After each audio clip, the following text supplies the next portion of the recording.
অসাধারণ, মাথা নষ্ট, দুর্দান্ত, অনবদ্য। বাংলাদেশের ব্যাংকের নোটের ভিতরে যেমনি লেখা থাকে সাহিবা মাত্র ইয়ার বাহককে দিতে বাধ্য থাকিবে, তেমনি বাংলাদেশের ব্যাটসম্যান বউয়ের দোয়া ক্রিকেট টিম ব্যাটসম্যানদের অবস্থা হয়েছে যে সাহিবা মাত্র উইকেট দিতে বাধ্য থাকিবে। টপ অর্ডার ব্যর্থ, মিডল অর্ডার ব্যর্থ, রান করছে কনে, রান করছে লোয়ার অর্ডার। নাসুম আহমেদ, তানজিম সাকিব, মুস্তাফিজুর রহমান, তাসকিন আহমেদ, চিন্তা করি দেখেন তারা বোলিংও করবো আবার ব্যাটে রানও করবো, তাহলে ব্যাটসম্যান এখন কার পাল ফালাই ফেললে মাঠের ভিতরে নামে?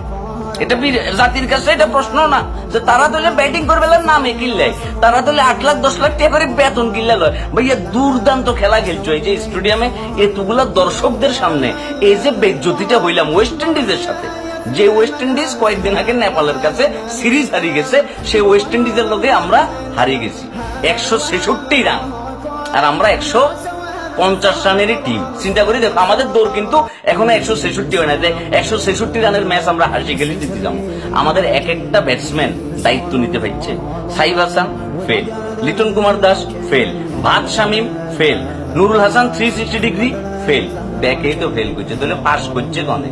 তানজিম সাকিব আর হচ্ছে নাসুম আহমেদ, মানে তানজিম সাকিব বোলিং আজকে উইকেট পায় না, নাসুম আবার দুর্দান্ত বোলিং করছে, কিন্তু তানজিম সাকিব ব্যাটে কিন্তু সবচেয়ে বেশি রান দিচ্ছে, মানে সবচেয়ে বেশি রানের অধিকারী তানজিম সাকিব, একজন জেনুইন বলার।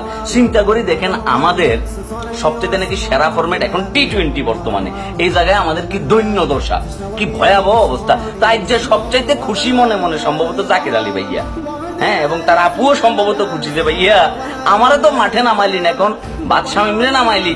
বাদশামিম তো 1 রান রয়েছে লাস্ট 5টা টি-20 ম্যাচে। বাদশামিমের পারফরমেন্সটা আপনি একটু গুগল করে কিংবা চ্যাট জিপিটিতে আপনি আস্তে করে দেখিয়েন।